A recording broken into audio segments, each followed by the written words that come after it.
Yellow yellow Chennai super kings আমার অত্যন্ত প্রিয় একটা দল। কারণটা কি? তারা খুবই ধারাবাহিক। এখন এবছর কি তারা আগের মতো পূর্বের মতো ধারাবাহিক কি খেলতে পারবে? এটা কি হইতে পারে মহেন্দ্র সিং ধোনির জন্য লাস্ট একটা আইপিএল? এবছর কি পারবে তারা ট্রফি তুলতে? নতুন একটা দল নেই, যে দলে স্যানজোকে ট্রেড করে নিয়ে আসা হয়েছে। এমনকি স্যানজোকে ট্রেড করার জন্য কিন্তু তারা দুজন প্লেয়ারকে দল থেকে বের করে দিচ্ছে। এক হচ্ছে রবীন্দ্র জাদেজা, যে কিনা এই দলের হয়ে অনেকটা ভালো সার্ভিস দিতেন। এমনকি স্যাম কারেন, যে কিনা দুর্দান্ত ছিল অ্যাজ এ অলরাউন্ডার। বুঝতেই পারতেছেন পাতিরানা কিন্তু তাদেরকে আগেই ছেড়ে দিচ্ছেন। এমনকি ন্যাথান অ্যালিস, যে কিনা প্রিমিয়াম ডেথ বোলার ছিল, তিনি কিন্তু ইনজুরির কারণে দল থেকে ছিটকে পড়ে গেছেন। আপনি যদি সিএসকে দলের ইতিহাস টান দেন 2008 থেকে 2018 পর্যন্ত, এই যে 10-11টা বছর, তারা কিন্তু আপনি এমন কোনো বছর খুঁজে পাবেন না যে আপনি তিনটা শব্দের বাইরে আপনি প্রয়োগ করতে পারবেন। কোন শব্দ? একটা হচ্ছে তারা চ্যাম্পিয়ন হয়েছে 2008 থেকে 2018 পর্যন্ত, হয়তোবা তারা চ্যাম্পিয়ন, নাহলে তারা রানার্স আপ, তারা ফাইনালে যে হারছে, আর নাইলে তারা সেমিফাইনালিস্ট হয়েছে, মানে কি প্লে অফ খেলতে পারছে। সুতরাং বুঝতেই পারছেন এরকম একটা দল যখন যখন তাদেরকে বলা হয়তো dad army, it's not dead army. কেন বলতেছি? তাদের দলে কোন সকল প্লেয়ার খেলতো? ম্যাথু হেডেন, মাইক হাসি, তারপরে Dwayne Bravo, Ambati Rayudu, Suresh Raina, Faf du Plessis, Shane Watson, Ashwin, Harbhajan Singh. সুতরাং বুঝতেই পারতেছেন এই দলটাকে কোন ধরনের বয়স্ক টিম বলা হইতো। কিন্তু ইদানিংকালে কিন্তু তারা কিন্তু আরো বয়স্ক টিম নাই। কারণটা কি? গত বছর যখনই তারা দশম স্থানে শেষ করলো, এমনকি এর আগের বছর পঞ্চম স্থানে, এরকম কিন্তু চেন্নাইয়ের ইতিহাসে নেই। কারণটা কি? ব্যাক টু ব্যাক তারা প্লে অফ খেলতে পারে নাই, মানে টানা 2 বছর তারা প্লে অফ খেলতে পারছে না, সিএসকের ইতিহাসে নাই। সুতরাং বুঝতেই পারতেছেন তাদের কলনাবরা কিন্তু নড়ে গেছে। এরকম অবস্থায় কিন্তু তারা গত বছর যে একটা সিদ্ধান্ত নিছে নতুনদের প্রতি বিনিয়োগ করা, খেয়াল করে দেখবেন তারা কিন্তু সঠিক পথে হারছে। গত বছর আয়ুষ মাত্রে, উর্বেল পাটিল, এমনকি ডুয়েল ব্রাভিস, এই তিনজন প্লেয়ারকে তারা সাইন আপ করছে। তাদের নতুন ক্যাপ্টেন তো আছেই, ঋতুরাজ গায়কোয়াড়, ইয়াংস্টার। এরকম অবস্থায় যখন সানজুকে তারা ট্রেড করে নিয়ে আসলো, এর থেকে কিন্তু প্রতীয়মান হয় যে হয়তো বা এবছর হইতে পারে ধোনির জন্য একটা লাস্ট সিজন। কারণটা কি? তিনি কেবলমাত্র মেন্টর হিসেবে দলের সাথে যুক্ত থাকবেন, আর এবছরটা তিনি হয়তো সকল ম্যাচ নাও খেলতে পারেন। এটা আমার একটা গাট ফিল অনুভব হচ্ছে। এবছর যখন তারা মিনি অকশনে গেল, তারা 28.4 করোড় রুপি খরচ করছে দুইটা ইয়াংস্টারের পিছনে। কারণটা কি? তাদের নতুন ভাবে দল বিল্ড আপ করতে হবে। Can you imagine that? 28.4 প্লেয়ারগুলোর নাম কি? কার্তিক শর্মা, যে কিনা লম্বা ছক্কা মারতে পারে, এমন লম্বা ছক্কা মারতে পারে, ধোনির মতো নাকি লম্বা ছক্কা মারতে পারে। আমি দেখি না প্লেয়ারটার খেলা, তবে শুনতে পারছি যে তিনি নাকি লম্বা ছক্কা মারতে পারেন। এমনকি প্রশান্ত বীর, তিনি বোলিং করতে পারেন, তিনি ভালো ব্যাটিং করতে পারেন, তিনি গান ফিল্ডার। তার মানে কি? রবীন্দ্র জাদেজাকে যাকে ছেড়ে দেওয়া হয়েছে, তিনি যেন ভবিষ্যতে রবীন্দ্র জাদেজার রিপ্লেসমেন্ট হইতে পারেন, এমনকি ভালো পজিশনে ব্যাটিং করতে পারেন। সেই কারণে কিন্তু এমনকি ধোনির আন্ডারে তাকে ট্রেনিং দেওয়া হচ্ছে। সুতরাং বুঝতেই পারতেছেন এই প্লেয়ারটার প্রতি কিন্তু এই বছর সিএসকের অনেক বড় প্রত্যাশা থাকবে। প্রাইস টেক কিন্তু একটা বড় একটা ম্যাটার হতে পারে। আমি শুরুতেই বলেছিলাম তাদের বোলিং কিন্তু এবার এতটা বেশি ভালো না। আপনি হয়তো তাদের ব্যাটিং নিয়ে এতটা বেশি প্রশ্ন আপনি করতে পারবেন না, তবে ধোনির রোল নিয়ে কিন্তু আপনার প্রশ্ন আছে। গত বছর কিন্তু আমরা দেখেছিলাম ধোনি কিন্তু 8 নম্বরে, ইভেন 9 নম্বরে পর্যন্ত ব্যাটিং করতে আসতো। এটা কিন্তু ধোনির জন্য অ্যাপ্রোপ্রিয়েট না। ধোনি যদি 6 নম্বরে বা 5 নম্বরে বা 7 নম্বরে নামতে পারতেন, তাহলে হয়তো বা সিএসকের জন্য একটা ভালো অ্যাসেটে তিনি রূপান্তরিত হতে পারতেন। 10 থেকে 15 ওভার খেলার জন্য কিন্তু ধোনি না।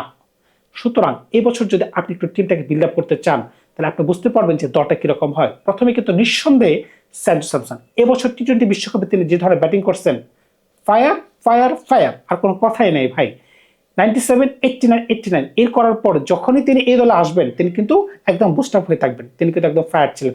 অপর প্রান্তে কিন্তু ফায়ার ছিল, হয় ঈশান কিষান ছিল, নাহলে কিন্তু অভিষেক শর্মা ছিল। এখন কি এবছর আয়ুষ মাত্র ওপেনিং করবে, যেখানে আরেক ফায়ার, নাকি একটু কুল ডাউন, একটু আইস, তাদের ক্যাপ্টেন ঋতুরাজ গায়কোয়াড় ওপেনিং করবে? এই একটা ডিবেট কিন্তু চেন্নাই শিবিরে থাকবে, কে ওপেনিং করতে পারে। আমি কিন্তু অবশ্যই চাই যে ঋতুরাজ গায়কোয়াড় ওপেনিং করুক, কারণ অপর প্রান্তে যেহেতু স্যানজো আছে, যে কিনা প্রত্যেক বলে 4 ছক্কা মারতে পারেন, এমনকি ধরিষ্ঠ খেলতে পারবেন, তার সাথে যদি একটু কুল কাম প্লেয়ার থাকে, তার কিন্তু দলটা দেখতে ভালো লাগবে, এমনকি তিনি কিন্তু ভালো মতো দলটাকে লিড করতে পারবেন। 3 নম্বরে আপনি আয়ুষ মাত্রকে খেলান। আমরা কিন্তু 2019 বিশ্বকাপে, সরি, এবছর যে আন্ডার-19 বিশ্বকাপ ছিল, আমরা কিন্তু দেখেছিলাম যে আয়ুষ মাত্রের ব্যাটিং অর্ডার কিন্তু উপর থেকে, মানে টপ অর্ডার থেকে 3 নম্বর পজিশনে কিন্তু ড্র্যাগ করে নিচে নামা হয়েছে। কারণটা কি? তার ফর্ম কিন্তু এতটা ভালো ছিল না। সেই হিসেবে যদি ধরে নেই, স্যানজো স্যামসন, ঋতুরাজ গায়কোয়াড়, আয়ুষ মাত্রে 4 নম্বরে ডল ব্রেভিস, বর্তমান বিশ্বে যে ক্রিকেটার নিয়ে সবচেয়ে বেশি আলোচনা হচ্ছে, যে কিনা 4 ছক্কার বন্যা বসে দিতে পারে, দাঁড়ায় দাঁড়ায় নো লুক ছক্কা মারতে পারেন, এমনকি স্পিনার ডেস্ট্রয়ার, পেস বলার ডেস্ট্রয়ার, যে কোনো সঙ্গে আপনি দিতে পারেন, যে কোনো সংজ্ঞায় দিতে পারেন। বর্তমান বিশ্বে ইয়াংস্টারের মাঝখানে এর থেকে ভালো প্লেয়ার আর আপনি একটাও খুঁজে পাবেন না, ডুয়াল ব্রেভেস হচ্ছেন তিনি। 5 নম্বরে শিবম দুবে। আমরা কিন্তু গত বছর দেখেছিলাম তিনি কিন্তু এত বেশি ভালো পরিমাণে খেলতে পারে নাই, কারণটা কি সিএসকে তাকে ইউটিলাইজেশন করতে পারে নাই। তার স্ট্রাইক রেট ছিল 130 125 এই পরিমাণে, কিন্তু তিনি প্রত্যেকটা ম্যাচে যে ধারাবাহিক সেটাও না।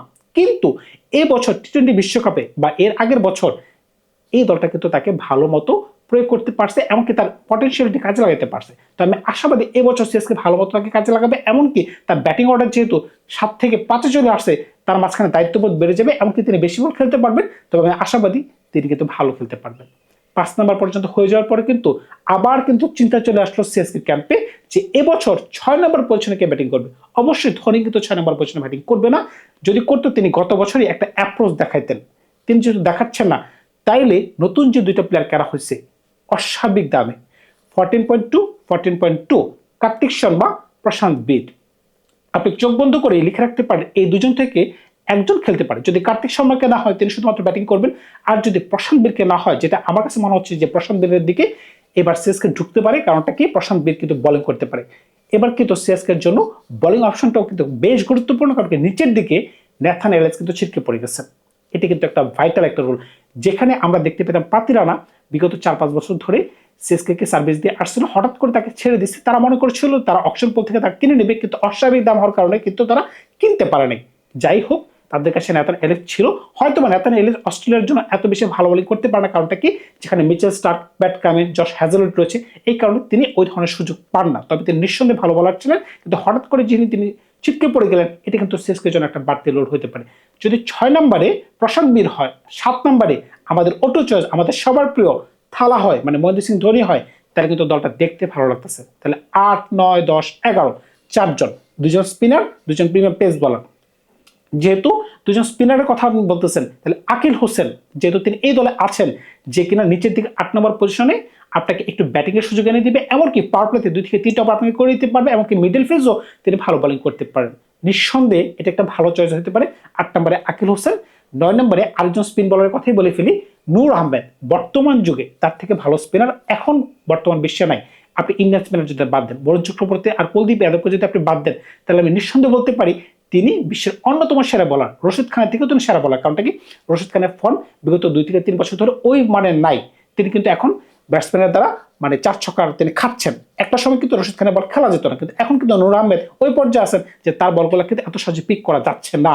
সুতরাং বুঝতেই পারতেছেন 8 এবং 9 আকিল হোসেন, নূর আহমেদ। এখন আমাদের দুজন প্রিমিয়াম পেস বলার দরকার। যেহেতু আমি আগেই বলছিলাম একজন প্লেয়ার রোল আউট হয়ে গেছে, এখন এরকম একটা অবস্থায় ম্যাট হেনরি কিন্তু আমরা কিন্তু 2019 বিশ্বকাপে দেখছি তার লাইন এবং লেন্থ কিন্তু দুর্দান্ত ছিল, এমনকি 2023 এমনকি 2026 তিনি কিন্তু বেশ কয়েকটা বছর ধরে কিন্তু ইন্টারন্যাশনাল সার্কিটে আছেন, কিন্তু ট্রেন্ট বোল্ট, টিম সাউথের জন্য হয়তো এতটা হাইপ তিনি পান নাই। কিন্তু আমি কিন্তু বলতে চাই এই বলাটার লাইন এবং লেন্থ কিন্তু ভালো। তো সমস্যাটা কোন জায়গায়? সমস্যাটা হচ্ছে হয়তো বা তারা পাওয়ার প্লেতে খুব ভালো বোলিং করতে পারবে, এমনকি খলিল আহমেদ যে কিনা বামাতি বলার, তিনি কিন্তু পাওয়ার প্লেতে দুর্দান্ত বোলিং করতে পারে, কিন্তু শেষের দিকে এসে একটা সমস্যা হতে পারে তাদের ডেথ বোলিং এ। এই একটা জায়গায় হয়তো বা একটা চিন্তার একটা ভাস কিন্তু তাদের থাকতে পারে। লাস্টের দিকে 10 নম্বর হচ্ছে ম্যাট হেনরি, 11 নম্বর হচ্ছে তাদের খলিল আহমেদ, এই একটা হচ্ছে তাদের 11। এবছর যদি ব্যাটসম্যান একটু ভালো খেলতে পারে, আর যদি বলাররা যদি একজন বলার অন্য বলারকে যদি একটু সঙ্গ দিতে পারে ভালোভাবে, হয়তো বা সিএসকে তার আগের রূপে ফেরত চলে আসতে পারে। আমার চোখে একটু সমস্যা আছে, আপনারা দেখতে পারতেছেন, আমার কথা বলতেও সমস্যা হচ্ছে। তো বিনীত অনুরোধ রইল, যদি কোনো ভুল ত্রুটি হয়ে থাকে আপনারা ক্ষমার দৃষ্টিতে দেখবেন। ভালো থাকবে আপনারা, নতুন কোনো গল্প নিয়ে খুব শীঘ্রই হাজির হবো আপনাদের সাথে।